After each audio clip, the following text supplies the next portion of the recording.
Welcome to The Conversation with Pat Harvey. In this series, I'll dive into various topics and issues with my guests in a more intimate and unfiltered setting.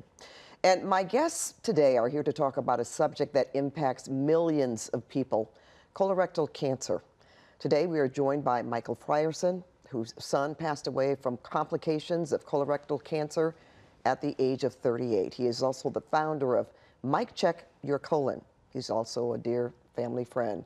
We're also joined by Dr. Zuri Murrell, a leading colorectal surgeon and medical director of outreach and clinical integration for Cedars-Sinai. Thank you both for joining me today. Thank you for having us. Well, this is a topic that, of course, we've talked about off camera, but I'm glad we have a chance to really get into this today. Michael, I want to start with you. Your amazing son, Michael, was diagnosed with stage 3 colon cancer in 2016. He passed away 5 years later at the age of 38 from complications associated with his cancer. I remember him being so healthy, and you saying, Pat, we used to run together all the time, and he would beat me. So tell me, or tell our viewers, how he found out that he had colorectal cancer. Well, and first of all, before I even say this, I want to tell you that I don't think people understand the significance of you and your influence on this industry. Okay, and I wanted to make a point of that. And Michael was very thankful because, you know, he worked for the NFL Network, and the reason why he got that job was because of you, because of your voice. And he never forgot that. Well, and you know I never forgot him. So, but he was such a wonderful human being. Unbelievable man. We found out about this. He had met a young lady, and you know, he came home one day and he said, "Hey, Dad, I think I'm out of shape." So I think he was just having problems keeping up with this new relationship. So we decided, you know, hey, well, let's go work out.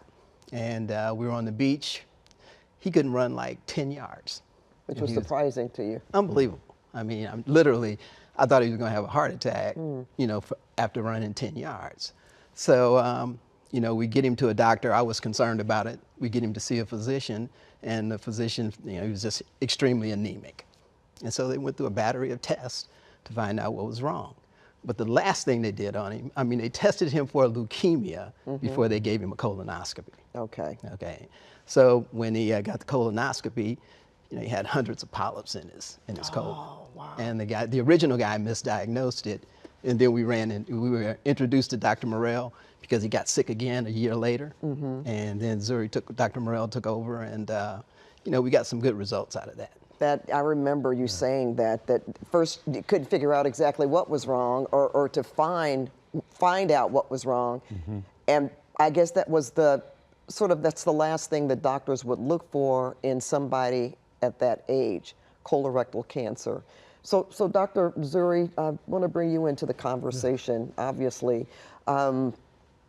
Tell us how you approach this and why you decided, did you do the colonoscopy?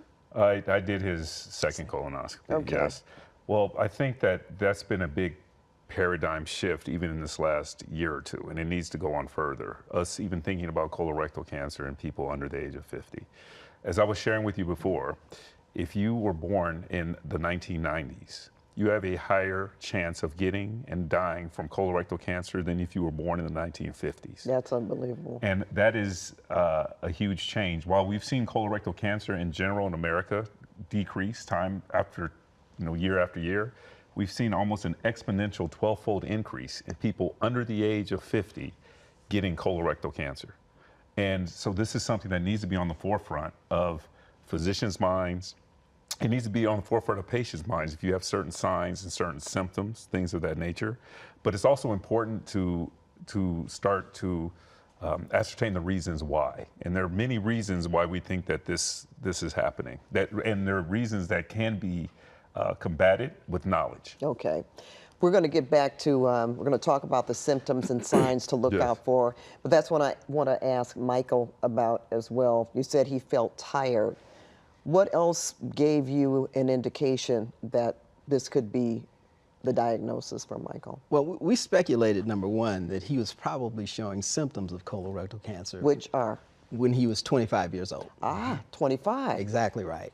You know, when we would see him, he always looked really fatigued. His skin had started, he was pale and ashy.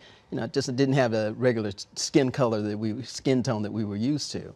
So we speculated that was probably the initial phase of this, because that's pretty much a good sign of somebody being anemic, right? So, but anybody who's anemic at that age, especially a male, you have to, that's on your differential in terms of is colorectal cancer or other kind of cancers. All right. Right. And when we talk about anemia, I mean, Michael, literally, I mean, his hematocrit was so low, it really wasn't high enough to sustain life for a man his age. Okay, I mean, that's how low it was when we finally got him tested, right?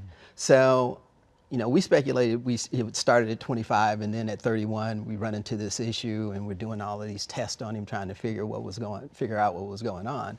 And nobody really ever considered the fact that he could have colorectal cancer because of his age. Exactly. So like I said, we go through all of these things, and then we find out, it's anemia, right? So they load him up with iron, and he feels better. So you think, oh, okay, everything's good. Yeah. Yeah. But then, the symptoms start coming back. After you finish the iron, the symptoms start coming back. And once again, when we got the colonoscopy and saw what was going on, I mean, it was pretty late in the game for him. I remember when Michael was doing okay. In fact, he had the surgery, and he seemed to be, there was no evidence really of disease. Is that correct? Yeah. And then things took a turn. Well, I mean, once again, I mean, this is the thing that bothers, and I'm going to let Dr. Murrell talk about this as well, but this is the thing that bothers me the most about this whole colorectal cancer fight. I mean, it's a difficult fight to win. I mean, especially when you get into these advanced stages of it. You're in the stage 3 and stage 4 colorectal cancer. I mean, it is difficult to win. I mean, we thought on a number of occasions we had gotten him over the hump. But once again, because of your colon and how your colon reacts to other parts of your body, I mean, you never really know until you get to the point to, you've either totally cured it or, it comes back. And it's really stage dependent. So stage 1 and stage 2 are some of the most curable cancers that we have. But stage 3, stage 4, we're basically kind of trying to make it a livable disease. Right. And meaning that with stage 3, you treat, and hopefully you can't find any more disease, but every once in a while, for lack of a better term, cancer signs may pop up and you may need more treatment. With stage 4, which means it's in other organs, you're trying to tamper down signs and symptoms, and you are trying to decrease the disease to the point where patients don't have a negative impact in their life. But it's really hard to ever say you're cured. And we felt kind of comfortable with it because once again, when Dr. Murrell took over, I mean, we had to remove Michael's colon. Yeah. So essentially, we thought, okay, well, look, worst case scenario, the colon's gone, and it won't advance anywhere else. But you never really know with this disease. I mean, that's why we really, I mean, my argument with it is how come we're not screening people younger with colonoscopies? I mean, it just doesn't make any sense that we don't do that. And we're gonna talk about that. This is Colorectal Cancer Month, and it's very, very important to get this information. And I think people listening to what you've said so far, Michael, about young Michael, 25 years of age, you start feeling, or you start experiencing some symptoms that would cause you, like, okay, there's something a little off here. Skin tone. I'm wondering for people that are younger, since you just gave us that statistic about people born in the 90s are dying more often than people born in the 50s. What should you do? I mean, what kind of symptoms besides feeling fatigued? Is it stomach symptoms? That's a great question. Okay. Great question.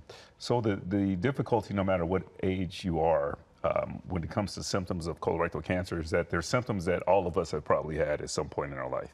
So one of the most common symptoms is rectal bleeding. Now, people may have had that if they've had a heart bowel movement, things of that nature. But what I tell people is that if you've had that symptom, we call it hematochezia, you can try over-the-counter remedies for these things. If you've had these problems for longer than 2 weeks to 3 weeks and you're not getting better with any of these over-the-counter remedies, then you need to see a physician. You need to be evaluated. That evaluation will include looking in the lower part of the rectum and ask you some other questions to try to ascertain what the cause is. That's number one. Number two is changes in bowel habits. That's one of the more common ones, which means that if you eliminate every day, 6 o'clock in the morning, every single day, and all of a sudden it's every 3 days, every 4 days. Once again, you can try over-the-counter remedies to see if that's better, but any symptom that you have like that lasts over a month, you need to be evaluated. Something else is abdominal pain. Now, abdominal pain is usually a little later in the game when it comes to colorectal cancer. But what's interesting about all the three we just discussed is they're still very common. And most of the time, it's not cancer. And most of the time, when people who are under the age of 50, it's not even in their mindset that it could be. And so when we're all young, we think we're invincible, or that this will pass.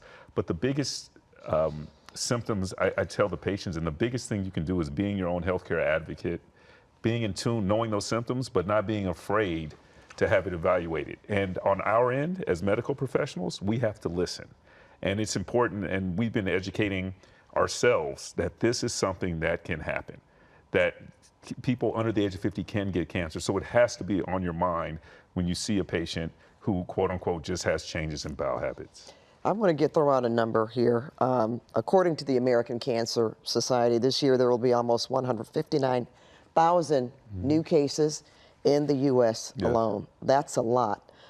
What are you seeing as a doctor, especially as the cases go up among young people? So it's interesting. Once again, when you look at the overall stats, and you're not counting young people, colorectal cancer has actually been trickling down a little bit. But we're seeing this almost exponential rise in people under the age of 50. And what will also happen is there'll be about 52,000 deaths. So out of that 159,000 diagnosed that you just discussed, about 55,000 will die from this disease. What we're seeing is that there's been a 12-fold increase in people under the age of 50 that are now getting colorectal cancer. So it used to be about 95% of colorectal cancer were in people 50 and up. Now it's about 87%, and the rest are people under the age of 50. What else we've seen is that in the ages from 30 to 39, there's been almost a even higher rise in rectal cancer in people from that age. Rectal cancer. So colon rectal is combined, but in rectal cancer. And that is something that, once again, there's a plethora of reasons, but this is why, and people don't like to say this. I always say people get embarrassed or fearsome when we talk about this, which is why I appreciate you talking about it. Rectal bleeding is a big warning sign. Okay. It's not. It may not be just, what do you call hemorrhoids. that? Hemorrhoids. Hemorrhoids. You hear a lot of young people say things like that. Right. And especially if the blood is actually mixed in stool. I tell patients if the blood is mixed in stool, that's an automatic colonoscopy. I mean, hard stop. There's other things it can be besides cancer, but these are ways that we can actually stop, this disease. Now, something that Mr. Frierson had mentioned is that the reason we've seen a decrease, we think, in people over the age of 50 is that colonoscopies are now more common. So the guidelines for colonoscopy are 45 and up. So that's made a dent because we see less people getting it, even though not enough people are still getting their surveillance or their screening. However, that is so out of the norm for somebody age 50 and younger. And below. To even want it, and for certain physicians think they need it, and for medical systems to pay for it. That's the number one. We're going to get in that conversation too. I also want to point out, you didn't have a history of colorectal cancer in your family. Well, you want to know, I can't say that we haven't, because look, I think that probably if you went back in history, somebody in your family has probably suffered from colorectal cancer, some form of it. There are a lot of people that in my family that had stomach disorders and nobody knew what it was. So if it was colorectal cancer, we didn't know about it. But that's the importance of talking about this. That is the importance of this kind of discussion. That's the importance of younger people, especially guys in their 30s and early 40s that have children. Because the main cause, and Dr. Murrell is going to talk about this as well, the main cause of this is polyps that go undetected that become cancerous. So if you know what your polyp history is, your children will know that, and they will be more aware of this. And I think that was the big problem that we ran into with this situation with Michael. Nobody ever talks about this. Sure. And I mean, if I could just tell him what he was saying is that, to me, the part of being your own healthcare advocate is knowing your family history. Okay, so I always say that when you say colorectal, the perfect time to talk about that is at the dinner table. Okay, When you have everybody around. When everybody's around, but that's the time nobody wants to talk about it. Right. That's when you talk about it. Well, but right. that's important. And it's important. And what I tell people is, it's like you were saying, cancer history is important, but also polyp history, which hardly anybody talks about. And when I try to explain to people why, or I don't want to talk about this at the dinner table, if you don't want to do it for yourself, do it for your children. And as somebody who's had multiple polyps, my kids know. My kids are already like, Dad, I know I'm getting my colonoscopy at 35 because I had my first one at 40. So I'm training them, which is going to help my great grandkids one day, or my grandkids to know their history. And that's something else you can, if you have an opportunity to find out your family history on all cancers, polyps, that's something else to really take advantage of. And if I can say one thing to that, I mean, Michael made the ultimate sacrifice for our family. He certainly did. Because Jared will never have that problem. Because he's getting his colonoscopy. And Jared's children and their children will never have that problem. Yeah. But we need to really, really start focusing on these people who don't know this information, who don't have this information, because that's the important part about this. And that's one of the reasons why I started my nonprofit. It's because I'm trying to raise money to get free colonoscopies for people, because that's important. I mean, we kind of like, if you have the money to do that, it's easy to do. That's one thing, but if you don't. If you have the information, easy to get done. Yeah. So we're trying to bring awareness to this and make it possible for people to get free screening colonoscopies. And there's a reason for that, ladies and gentlemen, because so many physicians will not do this procedure because so many insurance companies will not cover it for people under the age of 45. Am I correct? That is correct. And unfortunately, even with some, pretty compelling family histories. Personal transparency here. I think I told you this. My mother, I was 44 when my mother died of colon cancer. Okay. She didn't get a colonoscopy until she was 77. She lasted a year. Then I found out that is the reason my grandmother died from colorectal cancer. So the year my mom passed, that was my first colonoscopy, and I've been getting them since. God bless. And and that's something that we didn't talk about. Again, she didn't even know because she didn't have one until she was 77 years old. And I think I just knew my grandmother died from cancer, but I didn't know the exact kind of cancer that it was. So now all my family members know. And anybody that, I talked to everybody about it. When Michael told me about young Michael, that just broke my heart, because at that time I still didn't realize that young people could actually have these polyps that can turn cancerous, because that's not something that we talked about or was diagnosed before. Is that the reason, Dr. Zuri, why other physicians don't necessarily want to do this? Well, I think that I think it was a twofold. I think initially a lot of us, it wasn't what we were taught. So this is emerging data. Like, we were actually in real time seeing this kind of epidemic happen in terms of people under the age of 50 getting this disease. I mean, this is within the last kind of 10 years, but we've seen it and discussed it for the last 5 years. That's number one. But number two is, it's hard enough for people to get colonoscopies who are fitting the guidelines in terms of who's going to pay for it, in terms of insurance companies. Even though it's recommended, doesn't necessarily mean that, insurers will pay for it, or the deductibles may be really high. Yes. In addition to, even as a physician, you were just sharing, I knew my history. My father, who just passed from gallbladder cancer, actually was a polyp former in his colon. So he's had over 15 to 20 polyps in his lifetime of colonoscopy. So I knew this, and I got my first colonoscopy at 41. I had to pay for it myself. I had to pay the surgery center. My insurance would not pay for it at all, even though I knew then. And I had a large precancerous polyp, 2 centimeters, that would have been a cancer. And they wouldn't cover it? No, they wouldn't. My second one, so I had another one 3 years later, as I'm supposed to.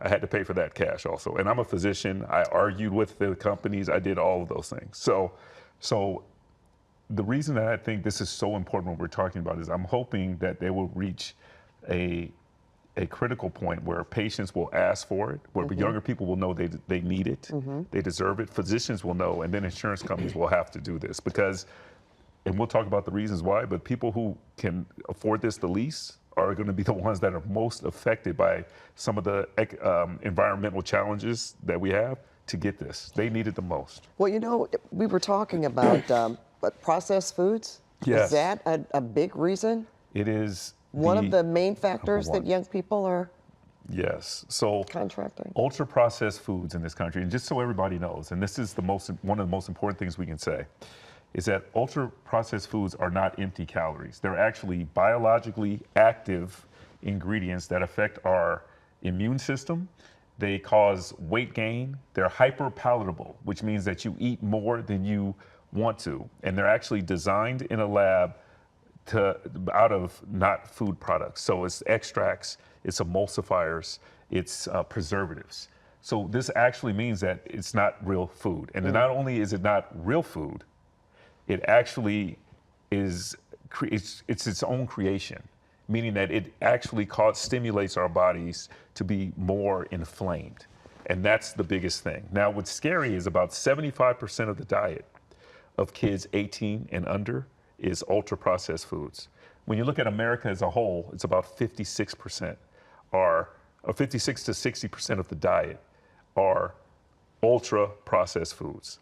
And especially in families that the least can afford to have colonoscopies or Right. particular kinds of. Always at risk. Right, and the key is that not only do these activate, obesity, metabolic syndromes, decreases your immune system. It also decreases the amount of other foods that you're going to get in terms of fiber, right? So we know that we talk about fiber, high fiber diets. Fiber is important. We need about 20 to 25 grams of fiber. Some studies say 30.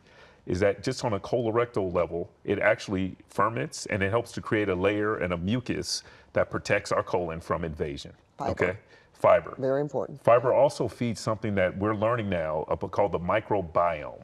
Okay, so the microbiome, when we think about how our body's protected from cancer, from pollutants, from all these things, we have the skin that protects us from a lot of disease, but then we have our gut. So from the mouth to the anus, is lined with bacteria. And these bacteria, there's not good bacteria and bad bacteria unless things get out of whack. So we are born and we are in a homeostasis, okay? When these foods, these highly processed, ultra processed foods actually create an environment where certain bacteria prosper and other bacteria die. The ones that prosper become quote unquote bad bacteria. These bacteria actually cause our body to fight itself. So the way I like to explain it to patients is it becomes so inflamed that your body spends time fighting itself versus preventing bad bacteria from coming in, so to speak. That's an easy way to explain it. So that you are always actively fighting and you're in this kind of spiral where you can't take care of what the body really needs. You can't take up enough nutrition to actually help you fight cancer. You can't make enough defenses to help you fight cancer. You become obese. And what people don't understand is obesity itself is a pro-inflammatory condition, which leads to something we call insulin resistance, which makes a long story short, leads once again to our immune system not functioning optimally. And if anything, functioning in a way that optimizes cancer versus optimizes health. And I think the key point on that also is that when you look at that 18 to 35-year-old group of people, largest consumers of processed foods probably in the world. Yes. Yeah, but even our whole country College now. campuses. And Yes. again, where you are in your neighborhoods, Right. what's most readily available. Right, and food deserts are the key too, and that's the Processed problem. food. Sorry. No, I was going to say, and I think one thing that Dr. Murrell didn't mention is alcohol consumption. Oh, there's a list. Once again, we're looking at 18 to 35-year-old age group of people, largest consumers of processed foods, largest consumers of alcohol, least active people in our society right now, probably the most obesity that we've seen in in our society right now. Because they're sedentary. We're sitting there with the computer. Well, the computer. So and all no of, sun. and So no sun, no vitamin D. Oh, we need vitamin Yeah, D we as talked well. about that too, So it just gets kind of crazy when you look at the largest group of people that this affect can't get screening colonoscopies. That doesn't make any sense. I mean it's illogical. And it's funny when you say that, if you think about the most ultra processed foods are cup of noodles, sodas, microwave popcorn, processed meat, potato chips, and Things that people love. and especially sandwich meat, young people. especially young people. And it's easy. Easy. Yeah. And it's affordable. Yeah, easy and affordable. Right. You know, Michael, to show just how serious you are about this, you promised Michael something before he died, on his deathbed, that you were going to do your best to try to prevent people under the age of 45 from dying by getting colonoscopies. And you have really, I'm so proud of you because you have really done so much about that. Tell us about that journey. Okay, well, I want to say one thing. If it wasn't for Dr. Murrell, I mean, and I can't give him enough kudos because he had enough guts to say in 2021 when we did that interview at the NFL Network, in 2021, we need to get control of this pilot thing. You know, we need to be able to better monitor this. Now, the situation with Michael, you know, once again, I don't grieve Michael like that. I mean, people always ask me, are you sad about it? No, I'm not, because Michael couldn't live like that. The end of his life was the worst thing I've ever seen in my entire life, and he couldn't live like that. But while he was going through this process, he never thought about himself. You know, and that was a remarkable thing for me. I mean, he would always talk about, Dad, how can we stop this? How can we prevent this? What's the best way of getting this information out there? So it doesn't, he was more concerned about his friends. I was going to say, other people. Yes. I talked to him very close. Yeah, so he was more concerned. So this is really the reason why this whole Mike check your colon thing got started. You know, he was driving this up until the day that he died, up until the minute that he died. So, you know, we're serious about this. I mean, I've got a lot of money invested, a lot of my personal income invested in this because I am very serious about changing the direction of this healthcare system. And if we can get enough people involved with this, if we can get enough people getting screened with this, the data that's going to come out of that is going to be significant in how we move forward. Because the data that we're using right now is 25 years old. And it's illogical. So part of Mike Check Your Colon, you're getting the information out, but you're also raising funds to provide free screenings. Absolutely. Free colonoscopies for people. Why wouldn't we do that? Okay, look, there are 136 million people in this country between the ages of 18 and 45. 136 million people, the most productive people in our society. The most productive people in our society. Largest workforce, largest consumers, largest investors in the stock market. The only people producing babies, 90% of our military, 100% of the people that we send to war. And they can't manage their health care. And I have a problem with that. I have a real problem with that. Well, you're trying to do something about it. I know you went to Congress.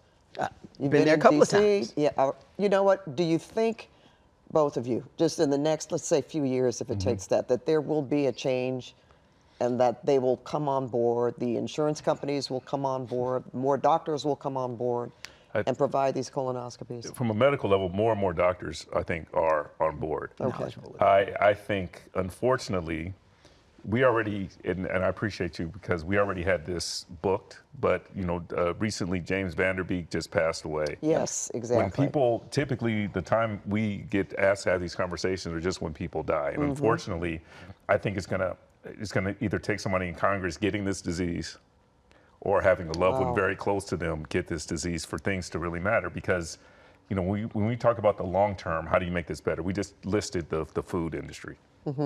You know, I be honest with you, we've been having these conversations for years. I've almost given up trying to ask them to change. You know, I'm trying to talk to you about it because it's money, and it's, you know. Before we leave, I'd like to very quickly, I know colonoscopy, that's the key. That's the key tool. But are there other things that people can do? Maybe something that is not as, there's something that measures your, and your intestine, I guess your lower intestine. It's a different procedure, not as invasive as you will. Should people do that? Should they, get that colon guard? That's a great question. I mean, seriously, because I'm thinking of what people, if they can't afford this right now, what else they can do. So here's the yes and no of that answer. A colonoscopy is the only test that prevents and detects colon cancer. Because once again, all colon cancer starts as polyps, which you only see with a colonoscopy and you take it out. The Cologuard test and the FIT test, which are very convenient, stool tests, are good at finding cancer, but they don't find polyps. I see. So they don't prevent the disease. There's other tests you can do now to kind of have your microbiome checked and looked at, and those are getting better at like certain bacterial overgrowths. Or you see it more commonly in cancer. But if I had to choose, I would rather a patient did a stool test if they had these symptoms to see if they have a cancer, because if you catch colon cancer early, it's curable, but you're still not preventing it. Ideally is we should drop the age of colonoscopy, I think, to a lot lower. I've been saying this. We've gone out to dinner, and my colleagues used to laugh at me for saying that. And I have to share this story because we were together, and I'm not going to mention anybody's name here. But I actually had somebody say, well, he didn't know what he's talking about. Yeah. Dr. Murrell was the only person in 2021 that I know of, the only person in 2021 that's actually got on television and said, we need to reduce it, we need to start screening this early, we need to look at the polyp production. The only person. And now everybody's talking about it. Everybody is, because they know. That's good, though. That's the only way. That's good. That's a good. Okay, before I say goodbye to our viewers, then what's the age? That's a great question. So, can you ask us both that question? I'm asking you both. I'm gonna answer it first, and I'm gonna let, because Dr. Murrell is gonna give you a better clinical perspective. Mine's is an emotional perspective, right? And it's emotional because I just had a young lady a couple of years ago die. She was 22 years old. 22 years old. From? Complications associated with colorectal cancer. Oh my. At 22. So that means she probably was having symptoms at 18. Yeah. Now I think that's too young. That's way too young. I really believe that we should start looking at this at 25. And if we start looking at this at 25 years old, we would eradicate colorectal cancer in 10 to 15 years, because then it's a numbers game. You're looking at it earlier rather than later. And I'm really not concerned about the 25 years old, 25 to 30 year olds. I'm talking about that 14, 15-year-old kid. Because at that point in time, getting a screening colonoscopy when that person turns 21 years old will be a common thing to do. And now you can start the countdown on whether or not, on eliminating this. This is the only cancer that I know of is 95% preventable. I don't know of one. I mean, breast cancer is not 95%. Matter of fact, it's not 95% preventable. No. And what I would say is that now the more aggressive campaigns are, if you have somebody under the age of 50 who has rectal bleeding, okay, lasts a month, you have changes in bowel habits, or you have this abdominal pain, you can get a CT scan, but otherwise, before you just say it's hemorrhoids or anything like that, you get a colonoscopy. And I think that that's, even if most of those will not end up being positive for cancer, you'll have a baseline colonoscopy. Yep. You'll know that what your baseline is, and then you can maybe wait 10 years, when you're 30-something to get another colonoscopy. But I'm jaded a little bit because every time I see somebody with a problem, I'm like, is that colon cancer? So it's always on my mind, to help to diagnose it and maybe cure it. And Dr. But it's Murrell, the most curable cancer if caught early, but it's the only one. It's the only one responsible for #2 cause of cancer-related deaths in America when you combine men and women, but it's the only one that is preventable. And that's the hardest part. And I wonder if he could say one other thing. How long does it take for a polyp to grow? So it's interesting. We think it goes from time 0 to about 5 years for it to grow, and then from time 5 to maybe 10 years for it's a cancer. The problem is, if you do it, some guidelines still say every 10 years. If I scope you on and it becomes time 0 and we wait 10 years, by the time you get to that 10th year, it's like you never had one. So you're not preventing it. You happen to be finding cancer. So it should be every 5 years for a colonoscopy. And if you have a polyp, every 3 years. Well, that's what I do. Good. But then again, let's face it too. That would also save the insurance companies a lot of money if people are tested earlier. Right. They won't get as sick. Right. $5 million. $3 to $5 million they spent on Michael, keeping him alive for 5 years. Wow. And do you know why that doesn't happen? Because the CEO of an insurance company now is not going to be the CEO in 30 years when it would pay off. Right. And you're absolutely right. If you just look at dollars and cents, screening the majority would make up for a few people getting colorectal cancer, let alone metastatic colorectal cancer. And that's, if you want to think about it that way, even, it would make sense. Wow. I just want to thank you again. Thank you so much. I'm laughing only because the information to me was so palpable. And I'm hoping that people that watch this program, this could help save lives. And I know that's why you started Mike Check Your Colon, because you want to save lives. We've already saved a couple, right? Yeah, we have. We've done You've been successful. And so it works. Yeah, okay. Preventing colon cancer through polyp removal. Yep. That's the key. All right, thanks so much, gentlemen. Thank you. And thank you for watching The Conversation with Pat Harvey. Make sure to check our YouTube page for future episodes.